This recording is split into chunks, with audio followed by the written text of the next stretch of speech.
Boa tarde a todos, sejam bem-vindos. Hoje é dia 21 de outubro de 2022 e estamos iniciando mais uma reunião semanal da programação da operação. Meu nome é André Negreiros e serei o facilitador da reunião de hoje. Nossa reunião é dividida em 3 blocos, entre eles temos um intervalo. E após cada intervalo serão respondidas as perguntas enviadas pelo chat. Vamos começar a apresentação do primeiro bloco, onde serão abordadas questões relativas a previsão meteorológica, previsão hidrológica e operação hidráulica. Vamos iniciar a primeira apresentação sobre previsão meteorológica. Passo então a palavra para Eduardo. Muito obrigado, André. Vou compartilhar aqui a tela.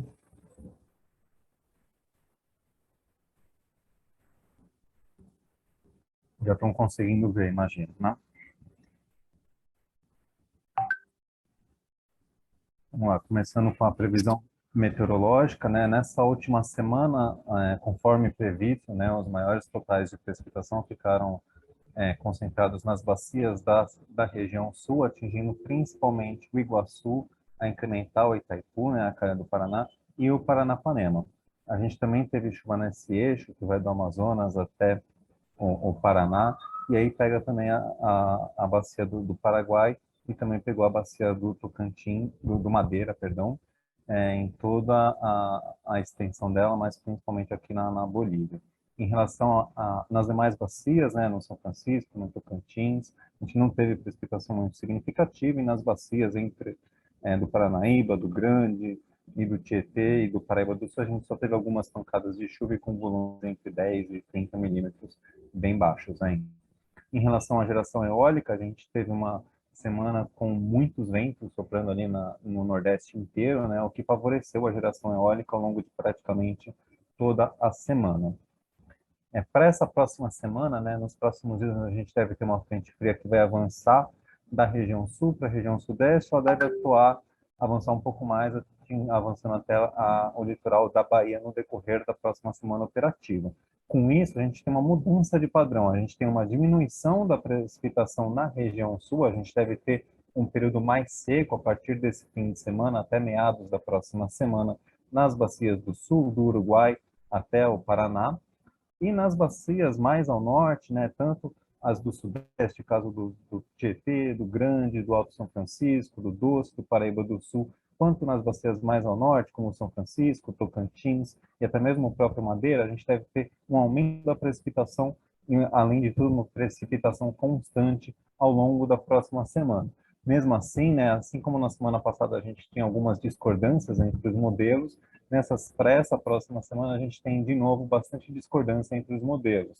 Você vê que o Ethernet não indica essa frente fria avançando muito para norte, então a chuva não pega muito em cheio o São Francisco, fica mais concentrada no Alto São Francisco, no Alto Tocantins. O GFS ele mostra até a chuva avançando mais para norte, mas muito concentrada no litoral, né, com volumes não tão significativos no médio São Francisco. E o ECMWF, o modelo europeu, ele é muito mais otimista em relação à chuva no médio São Francisco, onde ele indica volumes até acima de 30, 50 milímetros aqui no médio São Francisco, e também em uma área muito mais extensa do médio e baixo Tocantins, abaixo aqui de Serra da Mesa. E além de tudo no Xingu também, e no próprio Madeira também, você vê que o ECMWF é o mais otimista em relação à distribuição da precipitação nessa faixa norte do Brasil.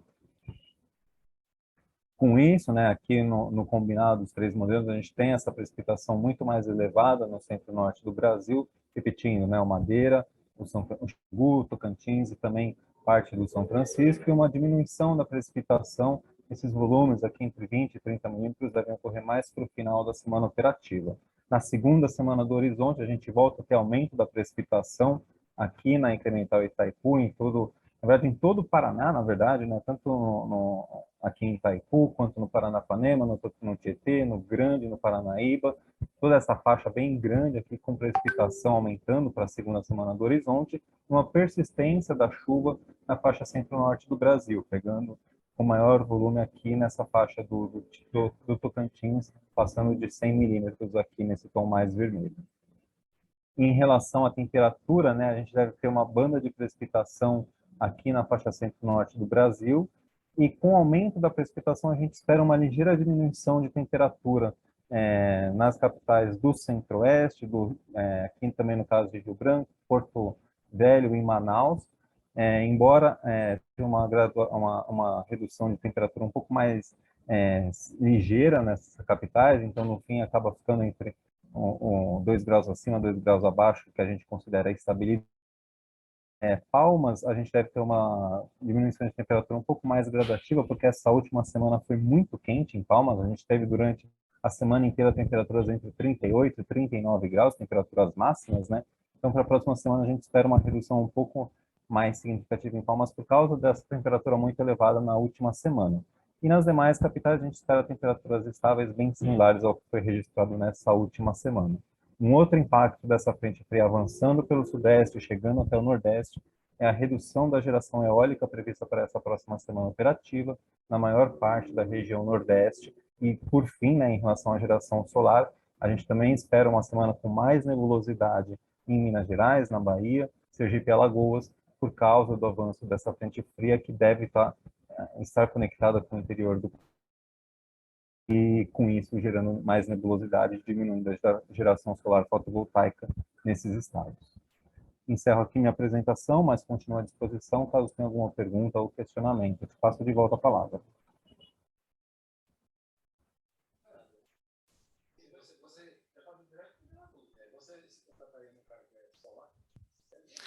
Obrigado pela apresentação, Eduardo.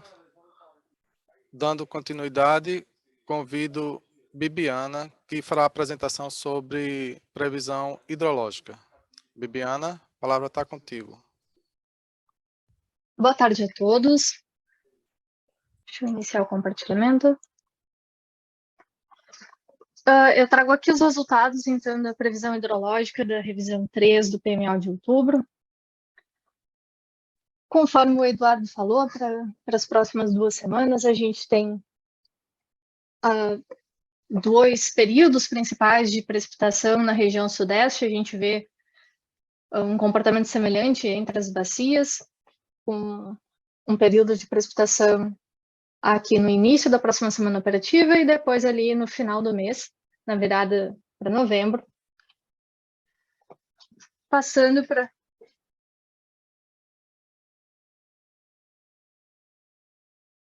Opa! Só um momentinho, então.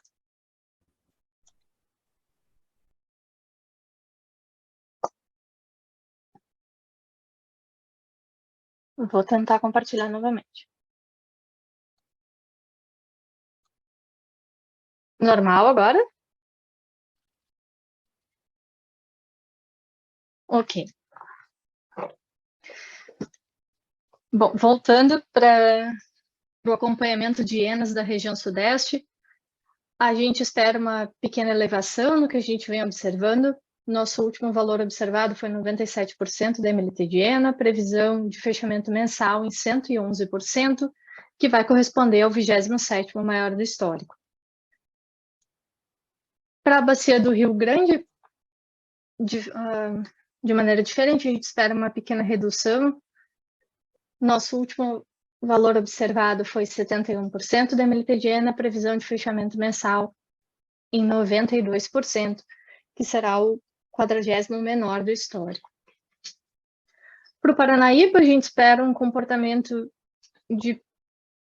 próximo ao que a gente vem observando nas últimas semanas. O último valor observado foi 51%, previsão de fechamento mensal em 68%, que será o 13º menor do histórico. Para o Paranapanema, também a gente espera um comportamento bastante semelhante ao que a gente vem observando nas últimas 2 semanas, com uma variação dentro da semana e uma manutenção acima de 100%. O nosso último valor observado foi 124%, e a gente espera fechar o mês em 145% da MLT, que será o 19º maior do histórico.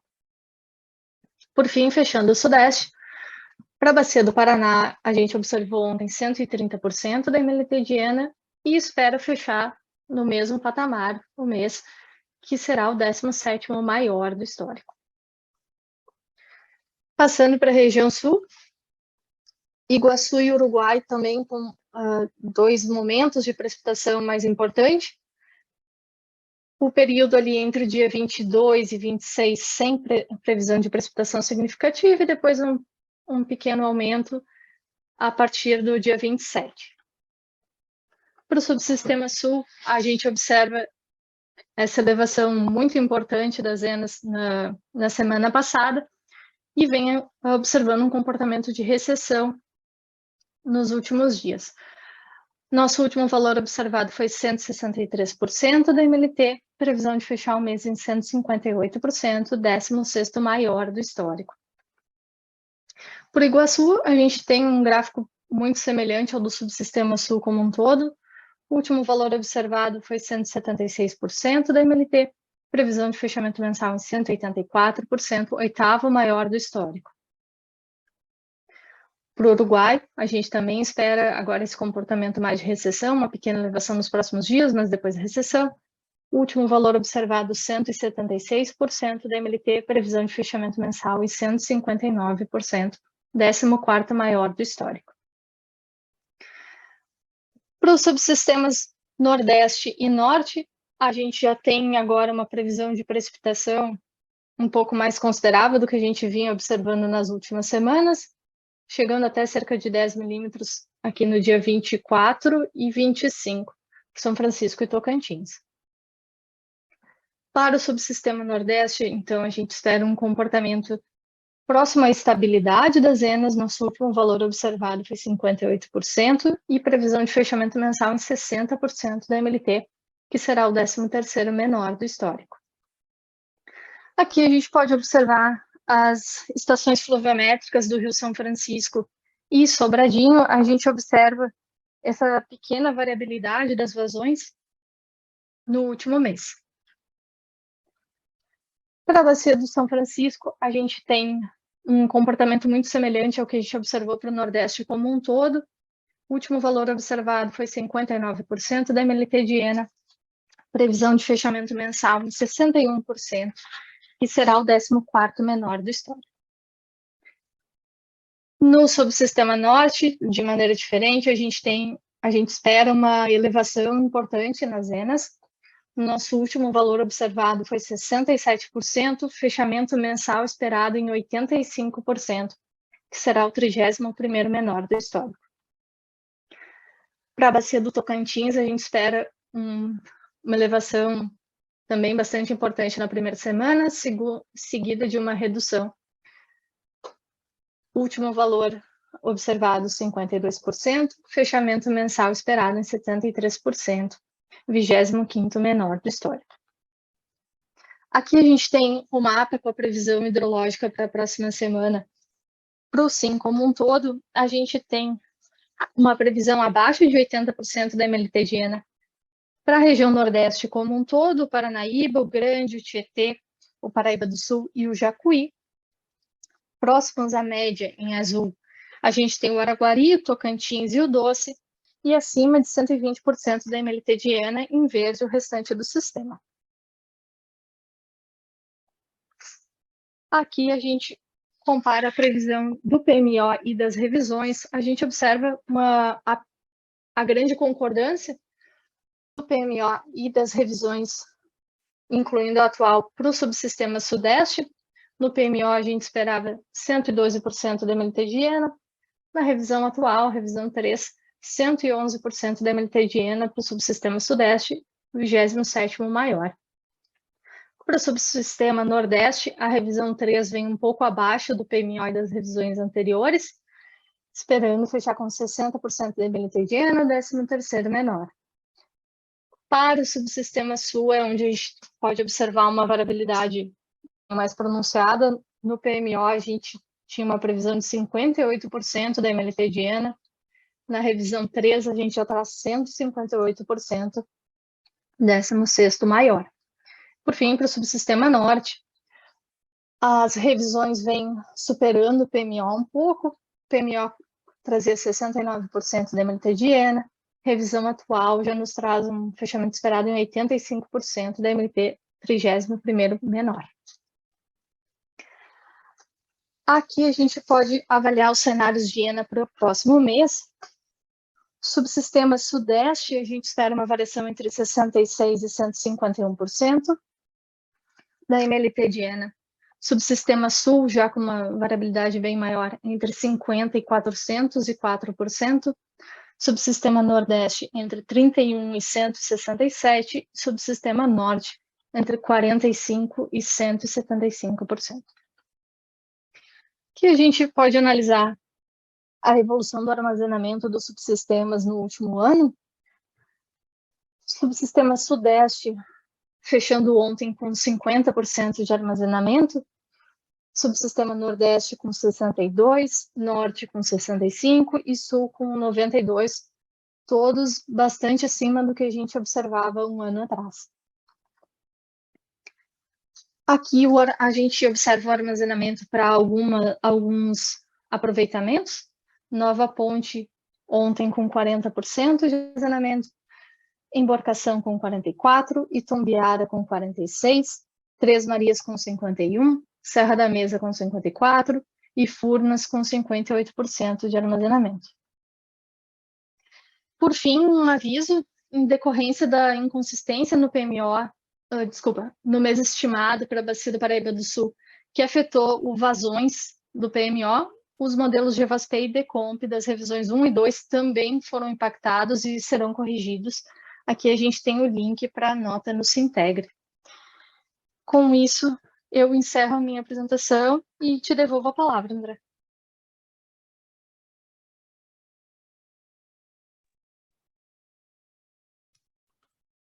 Obrigado, Bibiana, pela apresentação. Passo agora a palavra para Paulo Vitor, que fará a apresentação sobre operação hidráulica. Paulo Vitor, a palavra está contigo. Muito obrigado, André. Boa tarde a todos que nos acompanham. Vou fazer aqui então nosso breve bloco sobre a operação hidráulica. Iniciando pelas tradicionais salas de crise e acompanhamento coordenadas pela ANA com participação do ONS.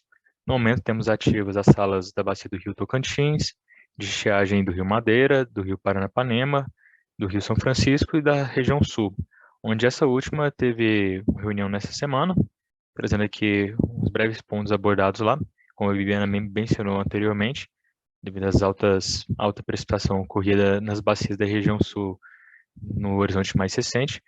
As elevadas afluências contribuíram, então, para uma recuperação do armazenamento dos principais reservatórios da região, as bacias quase como um todo com sua energia armazenada em patamares bem elevados, de forma que a região como um todo apresenta mais de 91% de armazenamento. Além disso, foram apresentados também naquela ocasião simulações hidráulicas de horizonte curto para os principais reservatórios do Iguaçu e do Uruguai, onde, findando por volta do dia 28 do presente mês, e assim esperava-se então que os reservatórios de Salto Santiago e Foz do Areia estivessem com armazenamentos bem superiores, acima de 95% nesse horizonte. Já para os da bacia do Rio Uruguai, o reservatório de Barra Grande chegando a cerca de 99% do seu armazenamento, Passo Fundo e Machadinho próximo a 92%. Quanto às nossas próximas salas, na semana que vem devemos ter então as reuniões do Paranapanema no dia 27, do Tocantins no dia 26 e do Madeira também no mesmo dia. A sala do São Francisco deve ocorrer no dia 1º de novembro e da região sul, aconteceu mais recentemente, apenas no dia 23 de novembro. Compartilhando também um pouco sobre a operação das defluências de Jupiá e Porto Primavera, permanecemos então ainda nesse momento com as vazões estáveis desde basicamente o início do mês, onde foi possível reduzir Jupiá para cerca de 3.300, o que contribuiu então para um deslizamento menos intenso nos reservatórios de montante, e as defluências de Porto Primavera foram recentemente na ordem de 4.000, em virtude das incrementais altas observadas nesse trecho. Chama atenção aqui também para o plano de contingência ANA 2022-2023, onde o ONS recebeu as minutas das propostas de condição de operação para os reservatórios de Emborcação, Itumbiara, Furnas, Mascarenhas de Moraes, e também orientações de recomendação para Jupiá e Porto Primavera, onde essas devem ser válidas de 1º de dezembro de 2022 a 30 de abril de 2023, objetivando, então, por parte da Agência Nacional de Água e Saneamento Básico, um maior ganho de armazenamento durante o período úmido para esses principais reservatórios do subsistema Sudeste e Centro-Oeste. E fez as avaliações, então, no dia 19/10, o ONS encaminhou, através de uma carta, a manifestação à ANA com as devidas contribuições. E aqui ficam os links e também um QR Code para aqueles que querem consultar os 2 documentos aqui citados. E a partir daí, André, eu finalizo aqui a apresentação, lhe retorno a palavra e fico à disposição. Muito obrigado a todos. Paulo Vitor, obrigado pela apresentação. Vamos agora fazer um intervalo. Quando retornarmos, iremos responder a primeira bateria de perguntas. E, na sequência, iremos dar seguimento à apresentação do segundo bloco. Até já. Boa tarde mais uma vez. Estamos de volta com a reunião semanal da programação da operação. Antes de iniciar as apresentações do segundo bloco, vamos responder as perguntas recebidas pelo chat. A primeira pergunta foi feita por Álvaro França, de São Paulo. Boa tarde. Tenho notado algumas divergências nos arquivos PSAT e o painel de precipitação observado do ONS, principalmente para a Bacia do Madeira. Tomando como exemplo o dia 20 de outubro, no painel de precipitação temos uma chuva realizada para o Madeira de cerca de 2 milímetros e para o dia 19 de outubro de cerca de 4 milímetros. No arquivo PSAT, porém, essa bacia apresenta a realização de cerca de 10 milímetros de chuva. Olhando os dados do modelo MERGE do CPTEC, temos algo similar ao exibido no painel de precipitação. As subbacias de Samuel e Dardanelos, por exemplo, apresentam chuvas na casa de 20 e 30 milímetros, montantes elevados que também não eram previstos, nem em proximidade por nenhum modelo de previsão para os mesmos dias. Gostaria de saber a que se devem essas diferenças, se há influência de opostos pluviométricos para a obtenção desses valores. Gostaria de saber a relação desses postos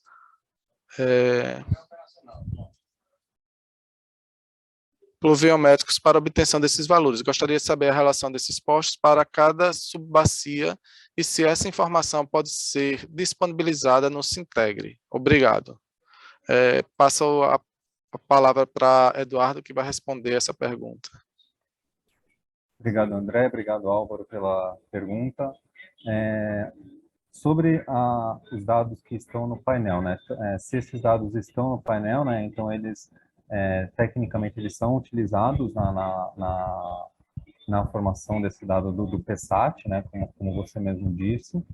E em relação à disponibilização desses dados e dos postos que são utilizados, a gente não pode fazer essa disponibilização de forma mais detalhada do que já está sendo feita, porque esses dados não são do ONS, esses dados a gente recebe dos agentes, né, que tem geração, ou até mesmo alguns são do INEMET, e esses dados não são nossos, então a gente não pode disponibilizar mais do que a gente já disponibiliza, como nome do posto, localização exata e outras informações além dessas. Em relação à diferença com os dados do CPTEC, o CPTEC também faz uma combinação de satélite com dados de postos, só que os dados dos postos do CPTEC são dados diferentes dos nossos postos. Então, a combinação utiliza fontes diferentes e, por isso, ela pode ter resultados diferentes. Em alguns casos, o deles pode estar maior e o nosso pode ser menor e vice-versa. Eu vou verificar, eu notei que o dado, nem todos os dados estão no painel, né? Alguns postos aparecem com uma bola lá sem dado no painel. Eu vou verificar o que está acontecendo, se está ocorrendo alguma interferência nesse painel. Eu vou verificar isso internamente. E aí, se tiver algum problema do tipo, a gente vai atualizar o painel com os dados com todos os dados atualizados. E em relação à previsão, né? Os dados previstos, eles são modelos de previsão, né? E esses dados de previsão, eles não são utilizados na precipitação observada, na precipitação combinada observada do PSAT. Então, uma coisa é diferenciar dados observados com dados previstos. Então, se há essa diferença, pode ser um erro do modelo, da mesma forma que pode ser que um modelo acertou, mas o dado do observado não apresentou alguma falha, por exemplo. Te passo de volta a palavra, André. Obrigado, Daniel. As demais perguntas serão respondidas no próximo bloco, pessoal. Agora vamos dar prosseguimento às apresentações do segundo bloco, onde serão abordadas questões relativas à previsão de carga para programação diária e acompanhamento diário semanal, previsão de carga para o PMO, revisão semanal, resultados do PMO e intervenções energéticas relevantes. A primeira apresentação sobre previsão de carga para programação diária e acompanhamento diário semanal será apresentada por Janaína. Janaína, a palavra está contigo. Muito obrigada, André. Boa tarde a todos e todas. Eu vou compartilhar a apresentação com vocês.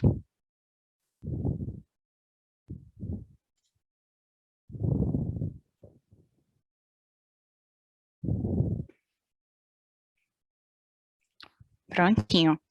Então, vamos lá. Eu vou apresentar para vocês sobre a previsão de carga para a programação diária da operação.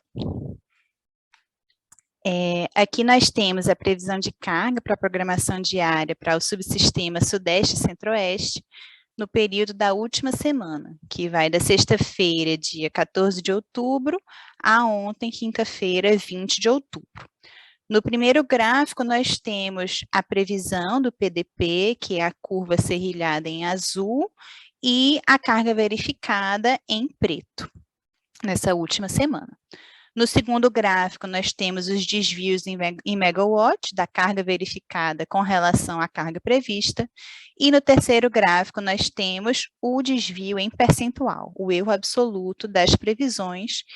E eles vão estar em várias cores, cada cor vai indicar um nível desse erro absoluto, que vai dos menores em verde a amarelo e, em seguida, os maiores em vermelho. Então, nessa última semana, nós tivemos a maioria dos desvios inferiores a 5% nesse subsistema, com desvios bastante reduzidos. Aqui, em seguida, nós temos um compilado dos resultados da nossa previsão de carga para programação diária nessa última semana, contemplando também os resultados do modelo pré-carga DECEM, que vai aparecer nesse primeiro gráfico com uma linha serrilhada na cor roxa. Então, nessa última semana, nós tivemos um excelente desempenho da nossa previsão para programação diária, com 93% dos desvios horários inferiores a 3%, e um erro médio nessa última semana de apenas 1,37% para as previsões do PDP. Em relação ao modelo pré-carga DECEM, nós também tivemos um bom resultado, com 73% dos desvios inferiores a 3% e um erro médio de apenas 2,08%. Em seguida, nós temos os resultados do subsistema Sul, com os gráficos apresentados da mesma maneira. Então, nós temos no primeiro a previsão em azul e o verificado na cor preta, os desvios em megawatt em azul e, por último, os desvios em percentual, o erro absoluto das previsões. Aqui no subsistema Sul, nós já temos alguns desvios horários que chegam na casa dos 5%, podemos ver na cor vermelha, e isso se deveu à ocorrência de uma frente fria nessa última semana, que realmente ocasionou a carga em alguns dias a ficar superior ao previsto por conta do uso de aquecimento. Aqui nós temos em seguida o resultado da previsão nessa última semana, também com o gráfico com a curva do modelo pré-carga DECEM na cor roxa, no primeiro gráfico. Então, nessa última semana, nós tivemos 68% dos desvios horários inferiores a 3% nas previsões do PDP, com um erro médio de 2,4%, e no modelo pré-carga DECEM nós tivemos 59% dos desvios inferiores a 3%, com um erro médio de 2,94%.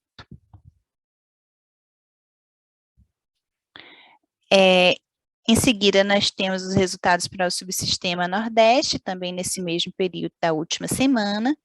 E nessa última semana, nós tivemos desvios reduzidos, com um destaque apenas ali para o sábado e o domingo, dias 15 e 16 de outubro, quando, devido à ocorrência de chuvas, nós tivemos uma carga verificada ligeiramente inferior às previsões. Então, como resultado, ainda assim, nós tivemos um ótimo resultado para os desvios nessa última semana, com 90% dos desvios horários inferiores a 3% e um erro médio de apenas 1,47% nas previsões do PDP. E com relação ao modelo pré-carga da SEM, nós tivemos 65% dos desvios inferiores a 3% e um erro médio de 2,67%.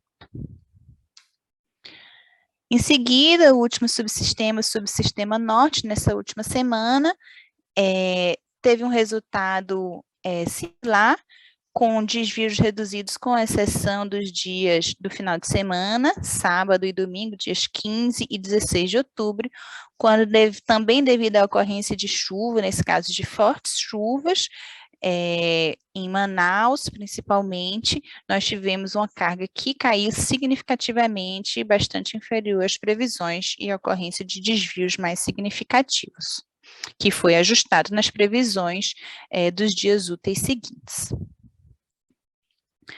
Como resultado, nós tivemos 68% dos desvios inferiores a 3% e um erro médio de 2,72%, e em relação ao modelo pré-carga da SEM, nós tivemos 62% dos desvios inferiores a 3% e um erro médio de 2,58%.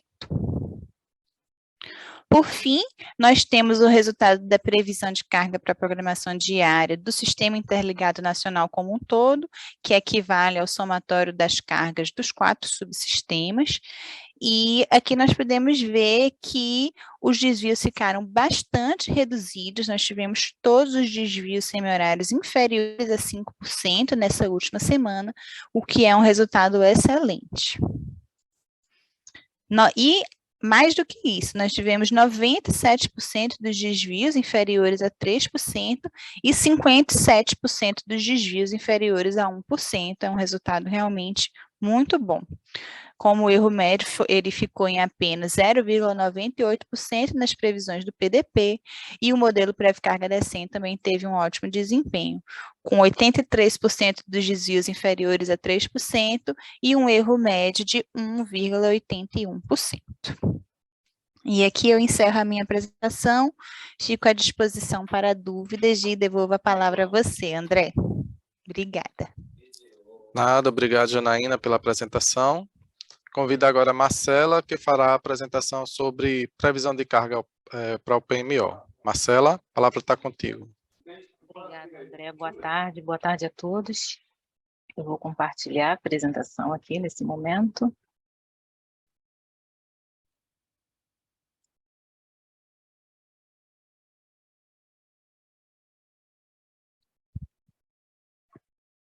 Pronto, então, dando seguimento, nós falamos agora em termos de previsão de carga semanal, não só as previsões, mas o acompanhamento da carga também ao longo dessas 3 primeiras semanas operativas do mês.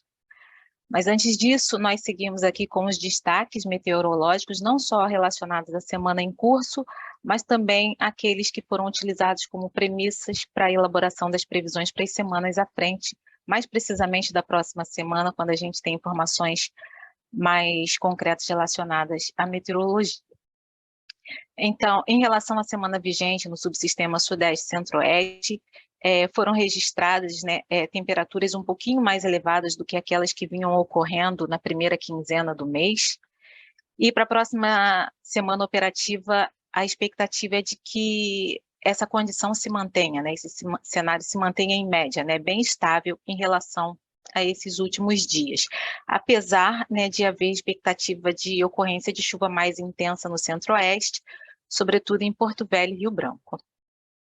No Sul, As capitais, elas apresentaram maiores variações nas temperaturas mínimas, elas já não vêm tão baixas quanto vinham ocorrendo também na primeira quinzena, e para a próxima semana também são esperadas condições de estabilidade, não só em termos de temperatura, mas também de precipitação em relação a essa semana.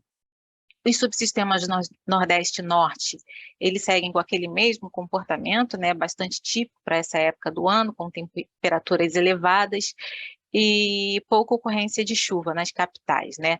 Essa semana a gente teve destaque, como a Janaína citou, para a ocorrência de precipitação em Recife, e para a próxima semana nós temos 2 destaques. O primeiro para Salvador, onde há ocorrência a expectativa, né, de ocorrência de precipitação desde o início do período, ou seja, já a partir do dia 23, do domingo, e com chuva mais intensa nos dias 26 e 27. Para Manaus, como a gente já conhece, tem aquelas pancadas de chuva, né, que são comuns, né, no final de tarde, início de noite, mas além disso a gente tem previsão de chuva mais volumosa nos dias 27 e 28, com redução das temperaturas. E isso, na verdade, é uma repetição do comportamento que vem sendo observado ao longo da semana em curso, como a Janaína também mostrou no acompanhamento diário do Subsistema Norte. Então, essa questão de Manaus, né, o efeito de maiores totais de precipitação e com redução das temperaturas, elas têm causado um determinado impacto na carga do Subsistema Norte, como a gente vai ver mais à frente.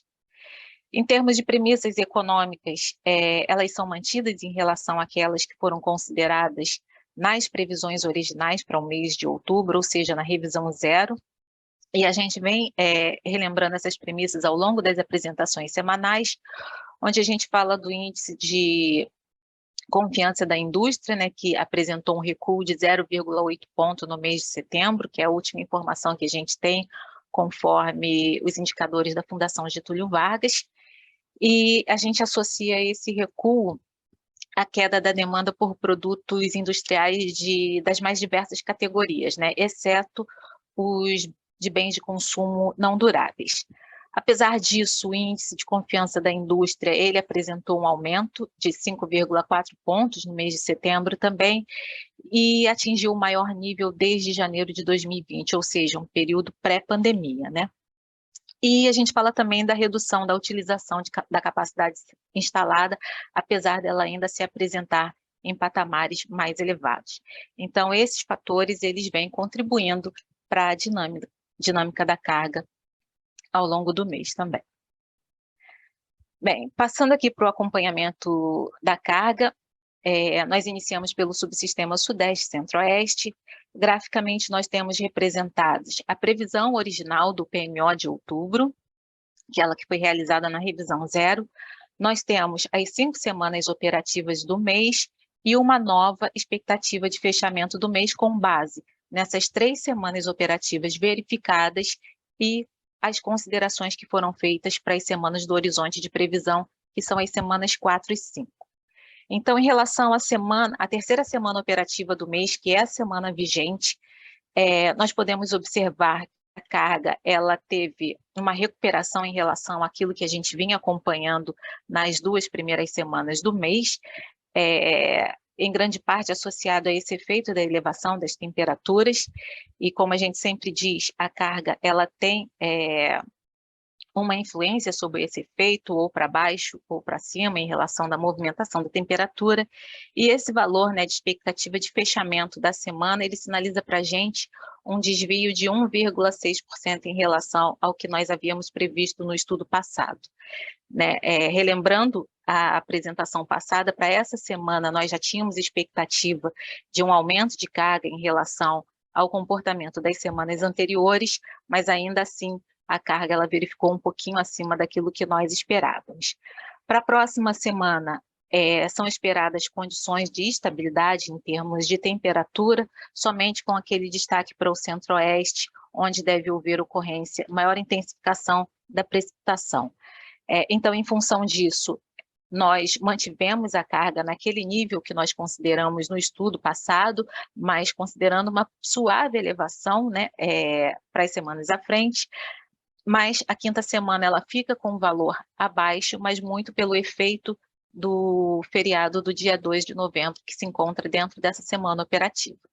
Então, com essas considerações, hoje nós temos a expectativa de fechamento do mês, né, da carga do subsistema Sudeste Centro-Oeste, com um valor indicando uma variação de menos 2,7% em relação à nossa projeção inicial. Para o subsistema Sul, graficamente nós temos as mesmas considerações. A terceira semana operativa do mês também fechando com um valor acima daquele que nós previmos no estudo da segunda revisão semanal. Aqui também a gente associa, em parte, ao efeito das temperaturas, né, que vem sendo observadas ao longo desses últimos dias, principalmente, já que no início da semana nós tivemos um efeito contrário em função de muita chuva e de temperaturas mais amenas, mas ao passar dos dias esse quadro foi se modificando e está compondo aí um valor de estimativa de fechamento da carga um pouquinho superior àquele que nós consideramos na revisão passada. Para a próxima semana, dada também basicamente as condições de estabilidade, né, em termos de temperatura e de precipitação, nós mantivemos aí um pequeno crescimento da carga em relação ao comportamento dessa semana, mas ainda assim nós fizemos um ajuste na quarta semana operativa em menos 1,5% em relação ao que havia sido considerado no estudo passado. A quinta semana nós mantivemos inalterada e também mais baixa em função do efeito esperado para o feriado do dia 2 de novembro. E com isso, esse subsistema ele segue com uma expectativa de fechamento do mês, né, com base em todas essas considerações citadas anteriormente, com uma variação de menos 7,2% em relação à nossa projeção inicial, mas muito influenciado pelos efeitos acontecidos desde aqui do início do período do mês de outubro, né, onde nós fomos ajustando as previsões, revisando sempre um pouco para baixo em função do comportamento dentre outras questões da temperatura também. O subsistema Nordeste, essa semana, está fechando abaixo da nossa projeção em 3,2%, mas aqui nós temos dois fatores principais que contribuíram bastante para o comportamento da carga dessa semana nesse subsistema. O primeiro deles, o efeito, né, de alguma precipitação ocorrida em Recife, como apresentado no acompanhamento diário, mas aqui também nós tivemos redução de carga de alguns consumidores livres, né? Então, essa semana ela verificou até abaixo daquilo que nós observamos na segunda semana operativa do mês. Aqui nós esperávamos também uma tendência, né, crescente da carga, mas em função desses dois efeitos, a carga veio um pouquinho abaixo da nossa projeção. Para a próxima semana, nós fizemos um pequeno ajuste em relação à projeção anterior, mantendo também a carga num nível crescente, dadas as condições de estabilidade, embora a gente tenha indicação de precipitação em Salvador, mas aqui nós não temos sinalização de manutenção de redução da carga desses consumidores livres que apresentaram redução na semana operativa vigente. Segundo informações que eles encaminharam para a próxima semana, eles não sinalizam redução de carga, então por isso esse valor é superior ao valor da terceira semana operativa. Para a quinta semana, nós também mantivemos o valor anterior, e com tudo isso, a nossa nova expectativa de fechamento do mês, ela sinaliza para a gente um valor bastante ajustado à nossa previsão inicial, indicando uma variação de apenas menos 0,2%.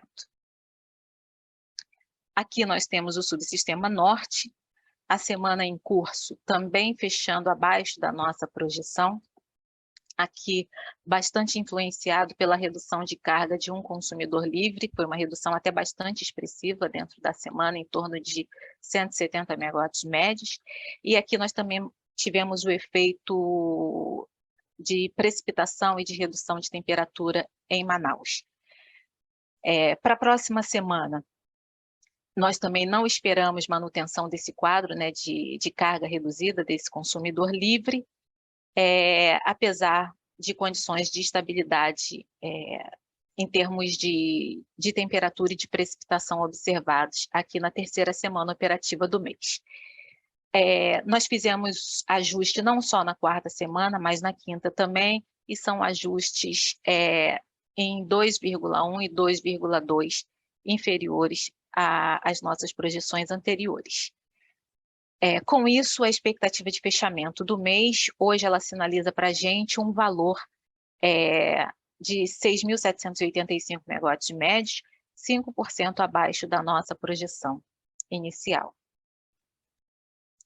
Para fechar, nós temos aqui o Sistema Interligado Nacional, a semana em curso com um desvio bastante pequeno, de apenas 0,3%, mas aqui, na verdade, um subsistema acabou compensando o outro, já que para os subsistemas Sudeste, Centro-Oeste e Sul, nós tivemos uma carga acima da nossa projeção, enquanto que os subsistemas Nordeste e Norte, os valores se verificaram abaixo da nossa projeção, então aí houve uma compensação e por isso essa variação tão pequena observada no sistema interligado. Para as próximas semanas, os pequenos ajustes também em termos de SIM, eles são justificados pelas revisões que nós fizemos vistas anteriormente em cada um dos subsistemas, e com isso a expectativa de fechamento da carga no sistema interligado é de 69.134 megawatts médios, indicando uma variação de menos 3,3% em relação aos 71.476 megawatts médios considerados no PMO de outubro. Bem, essas eram as considerações em relação à revisão semanal. Eu agradeço a atenção de todos e volto a palavra a você, André. Obrigada. Obrigado, Marcela, pela apresentação. Passo a palavra agora para Gabriel, que fará a apresentação sobre os resultados do PMO, e logo em seguida também fará a apresentação sobre intervenções energéticas relevantes. Gabriel, a palavra está contigo. Boa tarde, obrigado. Boa a todos, eu vou apresentar aqui os resultados dessa semana para o Decomp.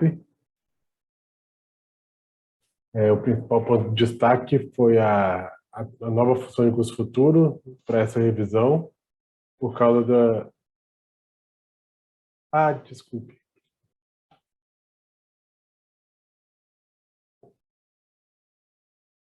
Agora. Está vendo agora? Tá bom. Bom, como eu dizendo, o principal é a nova função de custo futuro, que foi do New Wave, que foi atualizada por causa de uma inconsistência no arquivo de vazões históricas, vazões.dat. E o resultado foi o CMO igual em todos os subsistemas, no valor médio de 3,57, sendo 3,64 no patamar médio e pesado e 3,49 no patamar de carga leve. Não teve nenhuma atingiu os limites de intercâmbio, os principais limites de intercâmbio entre os subsistemas, nenhum foi atingido. E para entender um pouco, bom, o CMO em relação à semana passada variou muito pouco, né? Menos ainda do que tinha acontecido na semana anterior. E aqui a gente vê do que variou, quais foram as principais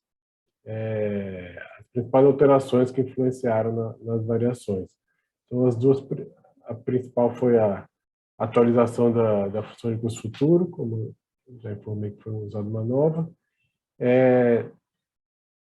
e a outra foi o uso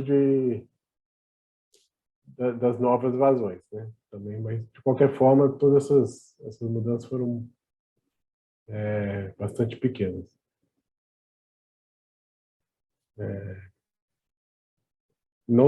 Aqui temos toda a geração térmica por subsistema. Não temos nenhuma despacho por ordem de mérito, apenas por inflexibilidade, além de um despacho por restrição elétrica, que vem se mantendo desde a semana passada no subsistema Sudeste. Em relação ao GNL, também o benefício do despacho antecipado das usinas da GNL para daqui a 2 meses, mais especificamente na semana de 24 a 30 de dezembro, foi calculado em R$ 3,37 por megawatt-hora. Valor bem abaixo do CVU das 3 usinas da GNL, portanto, nenhuma delas vai ter indicação de chamada para despacho antecipado para essa semana. Apenas a UTE Santa Cruz, ela está com uma inflexibilidade declarada até o dia 23 de dezembro. Então, ela tem despacho, mas não por ordem de mérito. Em relação à energia armazenada,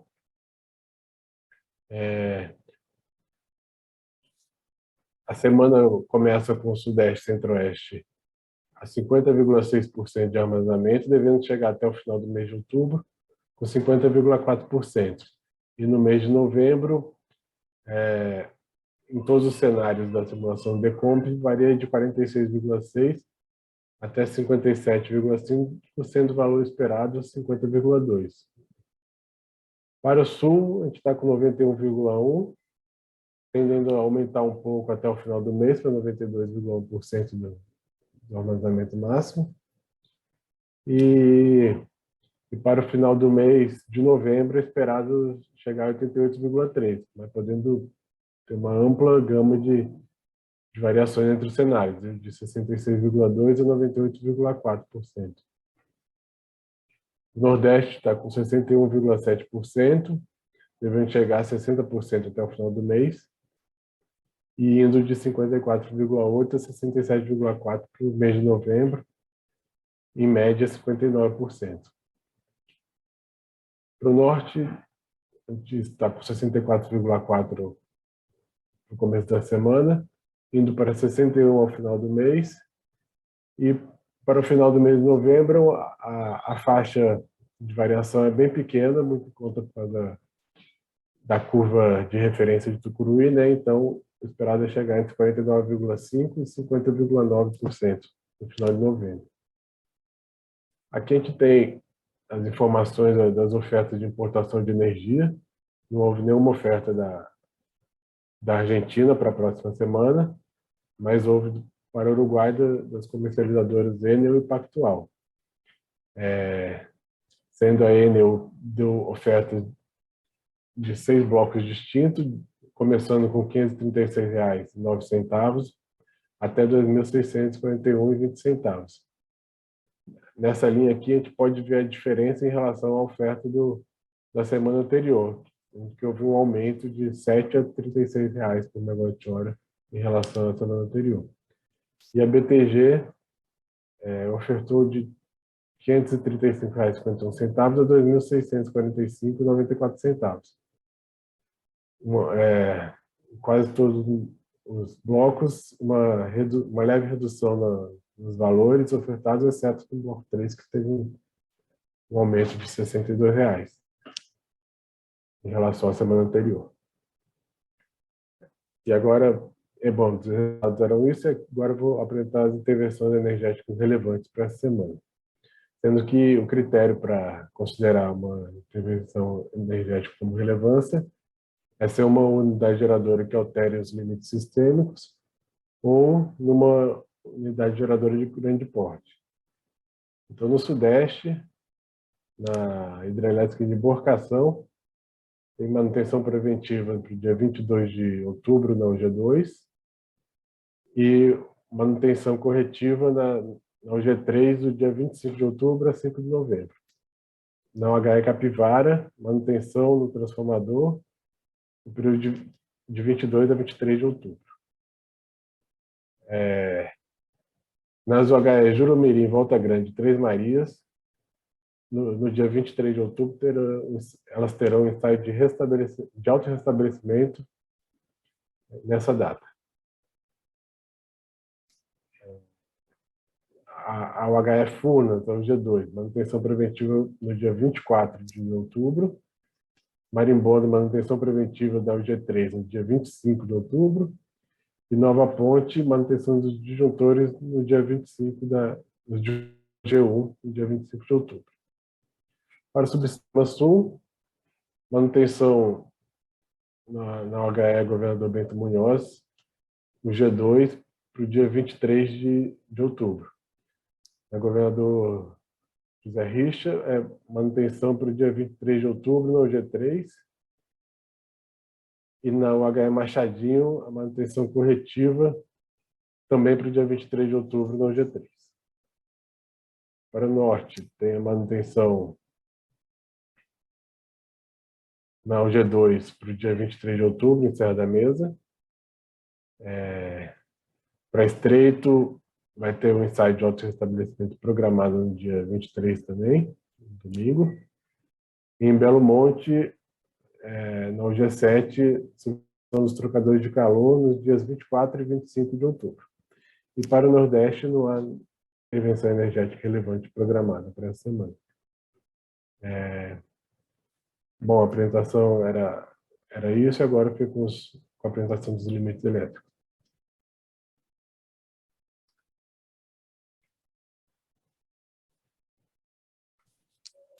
Obrigado, Gabriel, pelas apresentações.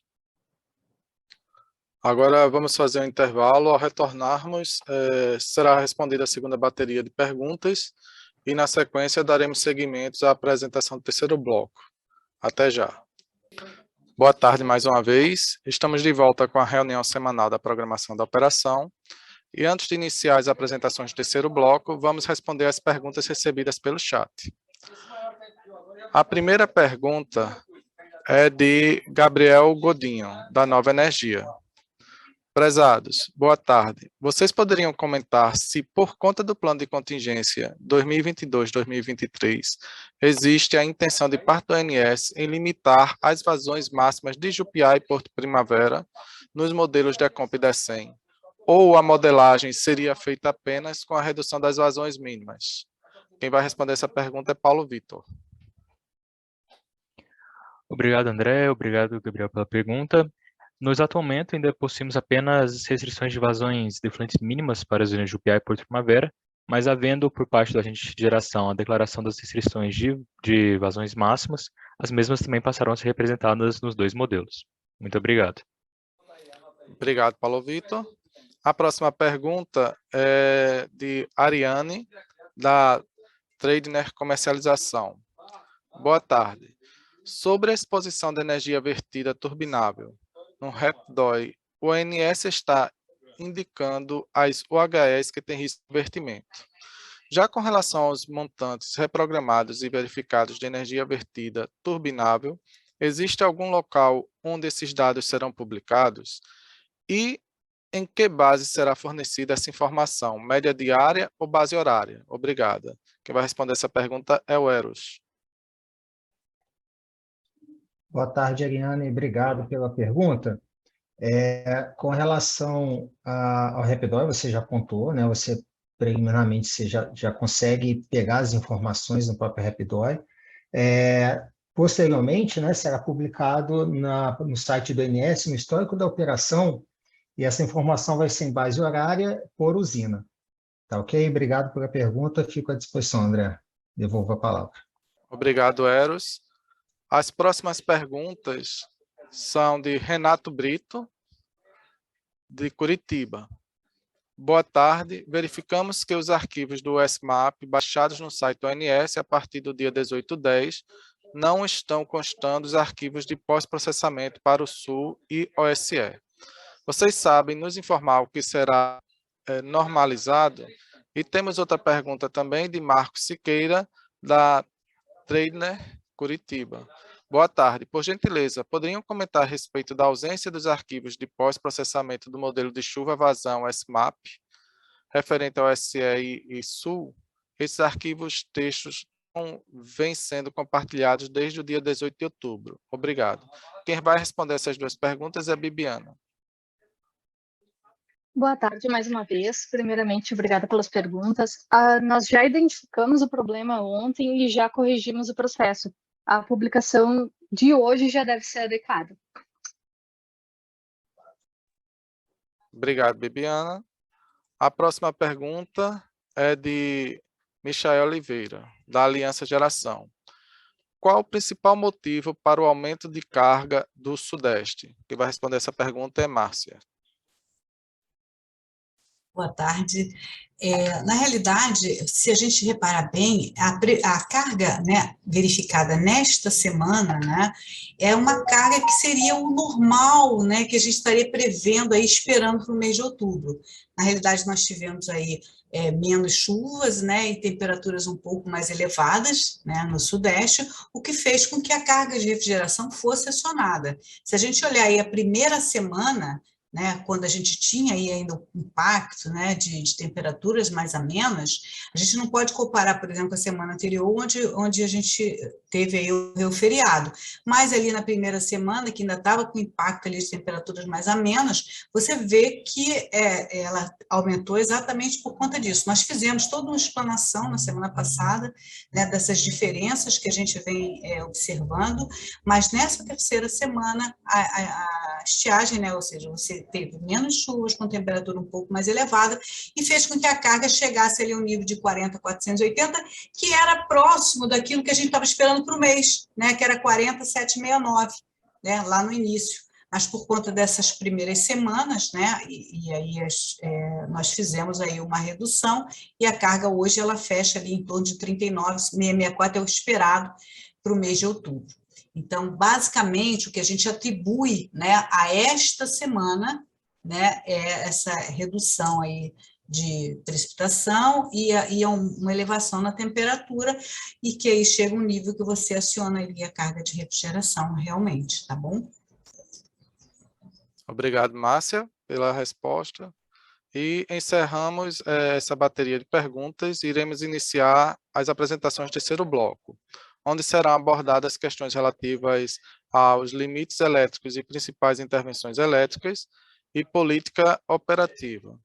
Convido Vitória, que fará a apresentação sobre os limites elétricos e principais intervenções elétricas. Vitória, a palavra está contigo. Boa tarde a todos. Vou apresentar para vocês os limites elétricos, né, com impacto na programação e as principais intervenções com restrições eletroenergéticas para a semana operativa de 22 a 28 de outubro.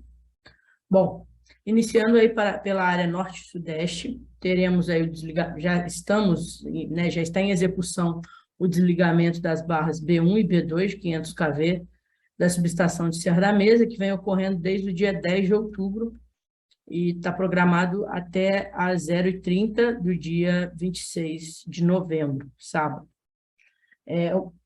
As barras B1 e B2 estão operando desinterligadas até a entrada em operação do disjuntor 982. E, durante essa intervenção, para que o sistema suporte contingências envolvendo o desligamento das outras barras, né, A1 e A2, dessa mesma subestação, é necessário restringir o fluxo FNS em 2.600 e o FNES em 6.800 MW.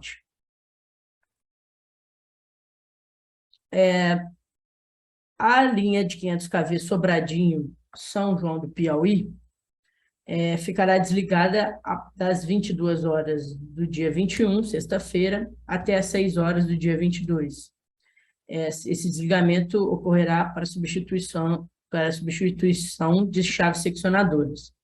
E para que o sistema suporte perdas simples e duplas nas interligações Norte-Nordeste, Sudeste e Nordeste, é necessário adotar as restrições de FNES em 5.500 MB e o FNE, fluxo Norte-Nordeste, entre menos 4.500 e 4.000 MW. Ainda na região Norte e Sudeste, nós temos o desligamento do banco série da linha Serra da Mesa Gurupi 2, circuito 2, na subestação de Gurupi. E esse desligamento ocorrerá das 7 às 13 horas do domingo, dia 23 de outubro. Ocorrerá para inspeção geral nos cabos e conectores das buchas, das unidades capacitivas desses bancos de capacitores. Então, durante a intervenção, deverão ser adotadas as restrições do FNS em 2.600 e do FNES em 6.800. E ainda ainda será necessária a redução de 400 MB nos limites FNS e FNS mais FNES.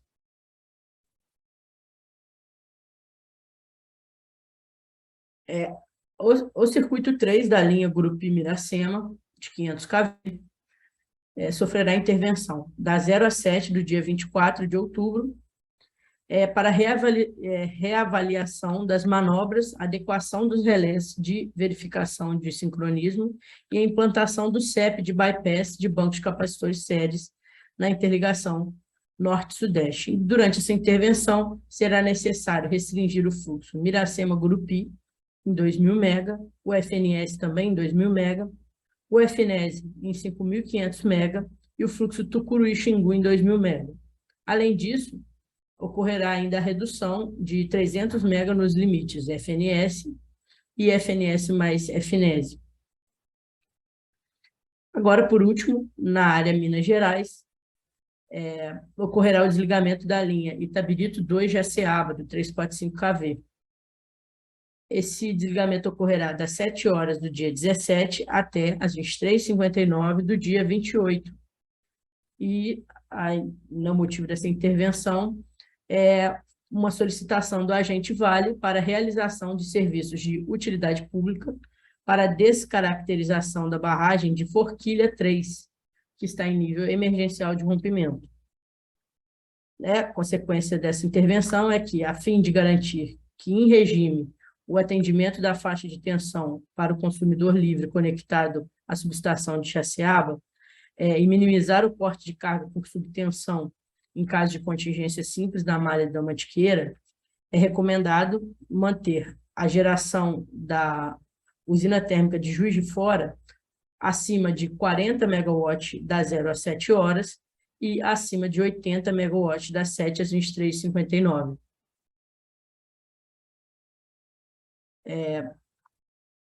Isso é tudo. Agradeço a atenção de todos. Passo a palavra para o André. Boa tarde, pessoal. Obrigado, Vitória, pela apresentação. Passo agora a palavra para a Jaqueline, que fará a apresentação sobre a política operativa. Jaqueline, a palavra está contigo. Obrigada, André. Vou compartilhar minha tela aqui.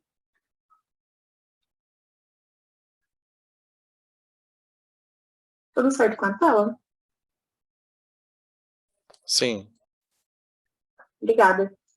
Então, agora eu vou falar um pouco sobre os principais destaques da política operativa entre os dias 15 e 21 de outubro, trazendo também o acompanhamento do DCEM na etapa de programação diária. Nessa semana foi identificada uma inconsistência nos dados de entrada do modelo DCEM. Essa inconsistência foi divulgada através da publicação do informe ONS PRD 16, de 2022, e trata da intervenção cadastrada sob a SGI 54828, de 2022, para desligamento da linha de transmissão de 525 kV Santo Ângelo e Tá, circuito 2, vigente no período de 7 horas do dia 17 de outubro até as 17 horas do dia 23 de outubro. Essa intervenção indica o monitoramento de restrições de caráter eletroenergético, detalhadas nesse mesmo informe, que foi publicado no Sintec hoje pela manhã, e essas restrições deveriam ter sido consideradas nos DECs dos dias 17 e 18 de outubro, o que acabou não acontecendo. Os ajustes necessários para a correta consideração dessa intervenção foram realizados a partir do DEC do dia 19 de outubro. Adicionalmente, a restrição que limita o fluxo na linha de transmissão de 230 kV, Guarita-Santa Rosa, em 324 MW, cadastrada sob a CGI 25450 de 2022, foi inserida de forma equivocada no DEC do dia 19 de outubro, sendo retirada do DEC do modelo DCEM a partir do dia 20 de outubro. Aqui temos um comparativo dos resultados de CMO, indicado pelos modelos DCEM e DECOMP. Nos subsistemas Sudeste e Sul, de forma geral, os valores de CMO do DCEM acompanham os valores do DECOMP. Os CMOs reduzidos entre 15 e 17 de outubro são justificados pelo comportamento da carga, que também é reduzida nesses períodos.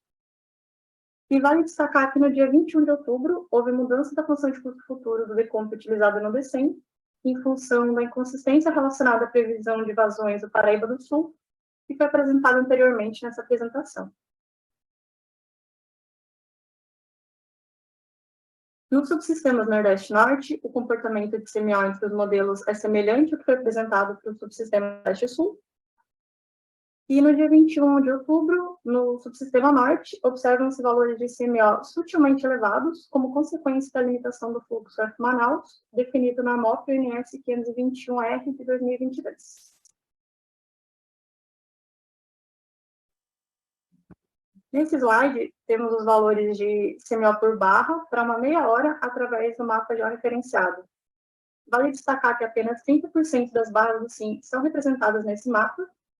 E para o dia 21 de outubro, às 19 horas, observam-se CMOs equalizados entre todos os subsistemas. Destacam-se CMOs elevados na região de Minas Gerais, devido ao SGI 51840 de 2022, que exige geração mínima na usina térmica de Juiz de Fora. A partir de agora, são apresentados os resultados de CMO por barra, por patamar e por subsistema para o dia de hoje, que é 21 de outubro. Então, no subsistema Sudeste, os valores de CMO não apresentam dispersão de resultados. Os CMOs em torno de R$ 520 por megawatt-hora são ocasionados pela exigência de geração mínima na térmica de Juiz de Fora, de 40 MW entre 0 e 7 da manhã e de 80 MW de 7 às 24. Já os outliers superiores, entre 17h30 e 22 horas, são decorrentes da inequação que controla o carregamento na transformação 230-138 da subestação de Rio Verde, conforme a situação de operação normal da área 500-230 kV do Mato Grosso. No subsistema Sul, os valores de CMO não apresentam dispersão de resultados. Os outliers inferiores ao longo do dia ocorrem devido ao SGI 71830 de 2021, que limita a geração na UH Jacuí em 175 MW.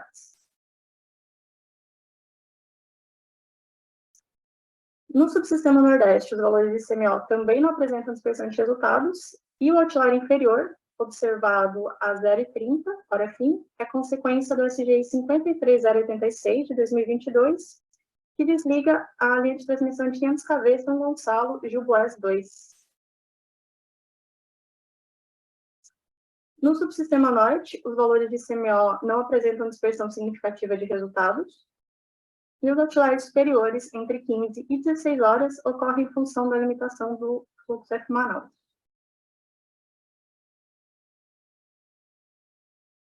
Os próximos slides, eles trazem uma análise comparativa para os resultados de geração hidráulica e térmica entre DCEM e PDP por subsistema para essa semana operativa. Na região Sudeste Centro-Oeste, os desvios de geração hidráulica devem-se a ajustes necessários para a compatibilização da diretriz e da política operativa, fechamento de balanço do SIM e ajustes de Unit Commitment hidráulico, além da exploração dos excedentes energéticos da UH Itaipu. Em relação à geração térmica, as diferenças foram em função de declaração de inflexibilidade, energia de reposição e exportação internacional. Para o subsistema Sul, os desvios entre DCI e PDP para a geração hidráulica são devidos a ajustes necessários para a compatibilização da diretriz e da política operativa, explorando os excedentes energéticos da região Sul em função das altas afluências nas principais bacias da região. Em relação às diferenças de geração térmica, foram em função de declaração de inflexibilidade pelos agentes e exportação internacional. Para o subsistema Nordeste, os desvios entre DCEM e PDP para a geração hidráulica devem-se a ajustes para a preservação da bacia do Rio São Francisco, mantendo a defluência em 1.100 metros cúbicos por segundo, associada à política operativa da região Nordeste. Em relação à diferença de geração térmica, foram em função de declaração de despacho térmico por energia de reposição, inflexibilidade e exportação internacional. Por fim, no subsistema Norte para geração hidráulica, os principais desvios se devem a ajustes para a compatibilização da diretriz energética e da política operativa, com exploração sempre que possível dos recursos energéticos do HF/UI e ajustes também de Unit Commitment hidráulico. Em relação aos desvios de geração térmica, foram em função de declaração de inflexibilidade pelo agente.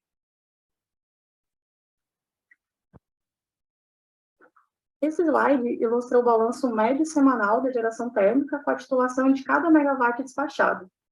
Então, nessa semana operativa, tivemos um total de 5,6 gigawatts médios de geração térmica. Destaque para o despacho por inflexibilidade, que está representando 91% do despacho térmico total. Exportação comercial com 5% da geração térmica. E energia de reposição com 3% do despacho total. E, por fim, despacho por ordem de mérito, representando 1% do despacho térmico dessa semana operativa.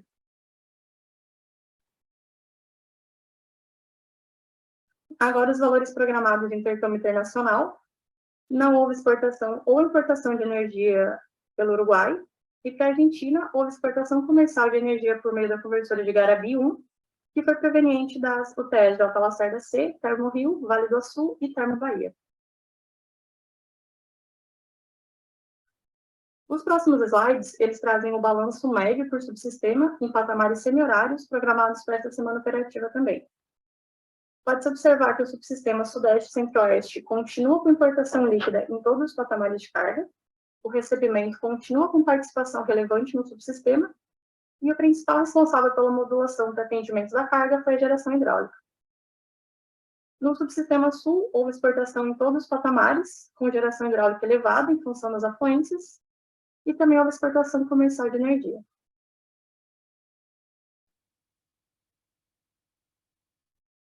Nessa semana operativa, no subsistema Nordeste, foi verificado um perfil exportador de energia em todos os patamares de carga, em função da geração eólica elevada, que foi de aproximadamente 13 gigawatts médios.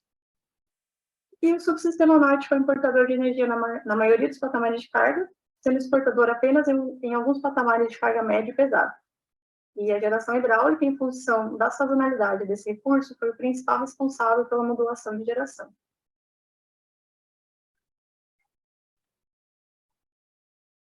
Em relação ao balanço médio da programação semanal, aqui destacamos a carga média do SIM para essa semana, que foi de 69,4 gigawatts médios, o que representa um aumento de 1,7 gigawatts médios em relação ao valor da semana anterior.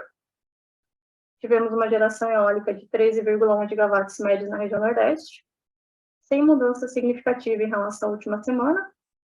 O subsistema Sul manteve o perfil exportador de energia, no montante de aproximadamente 3,2 gigawatts médios. Houve exportação comercial de energia para a Argentina, de aproximadamente 250 megawatts médios.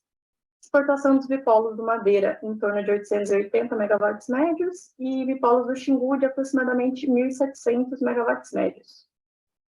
A geração em Itaipu para essa semana foi de aproximadamente 8,9 gigawatts médios, aumento de aproximadamente 1 gigawatt médio em relação aos valores observados na semana anterior. E para finalizar a apresentação, esse slide traz os principais destaques da política operativa a ser praticada na próxima semana, do dia 22 a 28 de outubro. No subsistema Sudeste e Centro-Oeste, espera-se manter a geração hidráulica visando a preservação dos armazenamentos e controle de cotas das usinas da Bacia do Paraná, então Ilha Solteira, Jupiá, Porto Primavera e Itaipu. No subsistema Sul, utilização dos recursos devido às afluências verificadas, principalmente nas bacias do Iguaçu e Uruguai.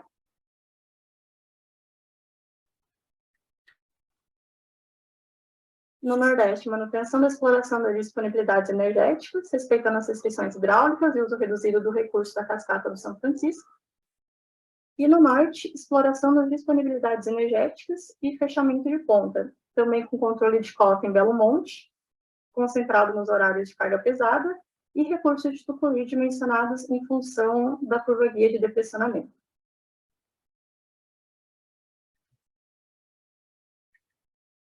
Então, esses foram os principais destaques da política operativa dessa semana e expectativa da política a ser praticada na próxima semana. Eu agradeço a atenção de todos e retorno a palavra para o André. Obrigado, Jaqueline, pela apresentação. Agora faremos o intervalo e, quando retornarmos, responderemos a última bateria de perguntas. Até já. Boa tarde mais uma vez. Estamos de volta com a reunião semanal da programação da operação para respondermos a última bateria de perguntas recebidas pelo chat.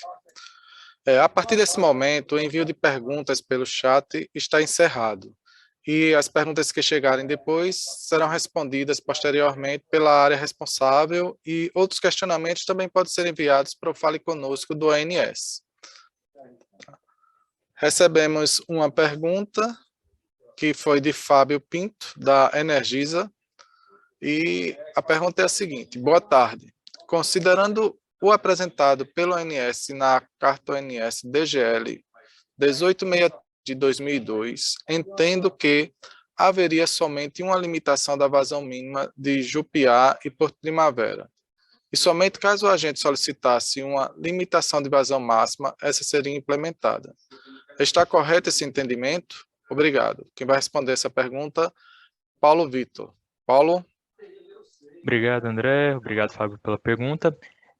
Acho que sempre bom lembrar aquela questão, né, que essa carta referenciada é uma resposta do ONS com as suas contribuições para a agência, mas resta então aguardar a publicação oficial das versões finais desses normativos, né? Em todo caso, na minuta recebida pelo operador, foi destacado que que era recomendado a prática de vazões próximas às defluentes mínimas seguras definidas pelos agentes, e na falta da especificidade dos valores a serem praticados, o ONS fez a sugestão daqueles devidos valores. Mas, de toda maneira, no caso de existirem as restrições de máximo também cadastradas por parte dos agentes, elas serão consideradas e representadas na cadeia de modelos. Obrigado, Fábio. Obrigado, André. Obrigado, Paulo. E concluída a última bateria de perguntas e respostas, iremos encerrar nossa reunião semanal da programação da operação. Na próxima semana terá a reunião do PMO e a nossa próxima reunião será na sexta-feira, dia 4 de novembro. Em nome de toda a equipe do ONS, agradeço a participação de todos os envolvidos e desejo a todos uma boa tarde e um bom final de semana.